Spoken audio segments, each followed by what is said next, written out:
आप देख रहे हैं न्यूज ऑन ट्रैक, खबर पल भर में। अगर मेरा वीडियो अच्छा लगे तो इसे लाइक और शेयर ज़रूर कर दीजिएगा। अगर मेरे चैनल पर नए हैं तो इसे सब्सक्राइब कर दीजिएगा ताकि हम फिर मिलें एक नए टॉपिक पर एक नए वीडियो के साथ।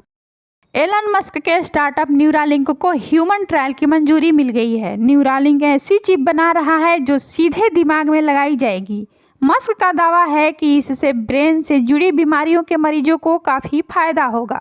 मस्क के अलावा दुनिया के कई देशों की सरकारें भी इस तरह के प्रयोग कर रही हैं, जिस पर काफ़ी कंस्पिरेसी भी है।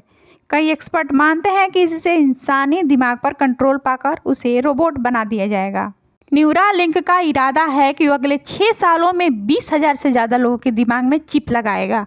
फिलहाल लकवाग्रस्त मरीजों के लिए ही ट्रायल को मंजूरी मिली है।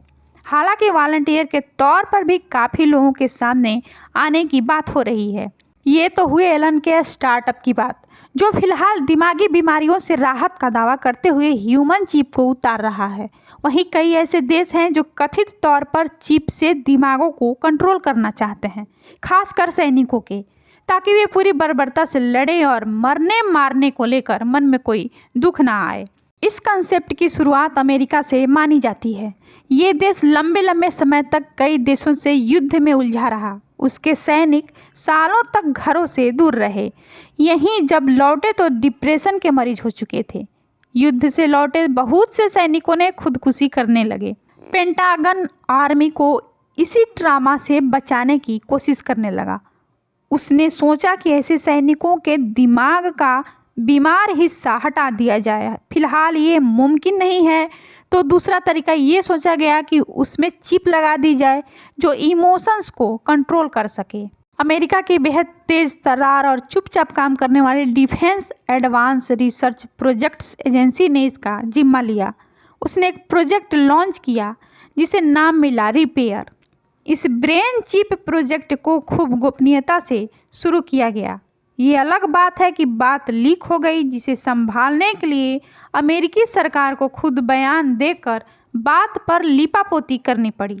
उन्होंने माना कि उनका इरादा सिर्फ दिमागी तकलीफ से जूझ रहे सैनिकों को वापस सामान्य बनाना है। कहा जाने लगा कि ये इंसान के दिमाग की सारी जानकारी, सारा तजुर्बा, यहाँ तक कि सारी गोपनीय बातें निकाल कर एक कंप्यूटर चिप में डाल देने जैसा है। जाहिर सी बात है कि अगर चिप कंट्रोल कर सकेगी तो सब कुछ जान भी सकेगी। यानी ब्रेन चिप की ये मर्जिंग काफ़ी खतरनाक हो सकती है। इसके बाद भी स्टडी चलती रही। फिलहाल रिपेयर नाम के इस खास प्रोजेक्ट पर कोई भी पुख्ता जानकारी ओपन सोर्स में कहीं नहीं दिखती, सिवाय मोटा मोटी बातों के। दरपा के तहत लगभग 220 सीनियर एक बिल्डिंग के भीतर लगातार काम कर रहे हैं। इसका हेडक्वार्टर वर्जीनिया में है। इनके अलावा 2000 दूसरे लोग भी हैं जो कॉन्ट्रैक्ट पर हैं। ये लैब में काम करने वाले जूनियर साइंटिस्ट या यूनिवर्सिटी प्रोफेसर्स हैं। इसकी दूसरी शाखाएं भी हैं जो अलग अलग तरह से लेकिन एकदम सीक्रेसी में काम करती हैं।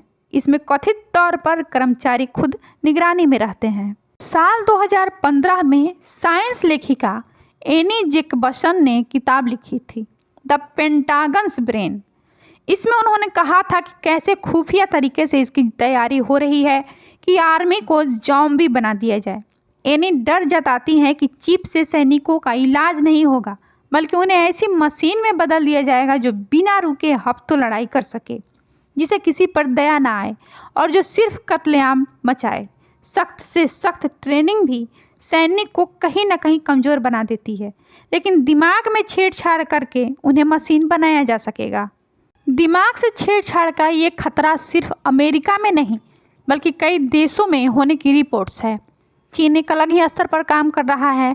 अमेरिकी नेशनल इंटेलिजेंस ने 2 साल पहले आरोप लगाया था कि चीन अपने सैनिकों से जीन्स में बदलाव कर रहा है ताकि उन्हें ज़्यादा क्रूर बनाया जा सके। जीन एडिटिंग के टेक्नोलॉजी वैसी ही है जैसे 2 अलग नस्ल के कुत्तों के मेल से नया कुत्ता बनाना जो ज़्यादा आक्रामक और हिंसक हो। ब्रेन इंटरफेस को ब्रेन कंप्यूटर इंटरफेस भी कहते हैं। ये एक तरह से ब्रेन और कंप्यूटर की मर्जिंग है, जैसे 2 कंपनियों की होती है, जिसके तहत दिमाग के न्यूरॉन्स और कंप्यूटर चिप आपस में बात कर पाते हैं, यानी निर्देश का लेन देन हो सकता है। कंपनी न्यूरालिंक के इस प्रोजेक्ट के बारे में जो मोटी जानकारी सामने आई, उसके मुताबिक ये चिप एक छोटे सिक्के के आकार की होगी, जो लोगों खासकर मरीज के सिर के भीतर ट्रांसप्लांट हो जाएगी। चिप से छोटे छोटे वायर निकले होंगे जो हमारी बालों से भी 20 गुना ज़्यादा बारीक होंगे। इसमें 1000 से ज़्यादा इलेक्ट्रोड लगे होंगे जो ब्रेन की हरकतों को भी देखे और उसे स्टिम्युलेट भी करे।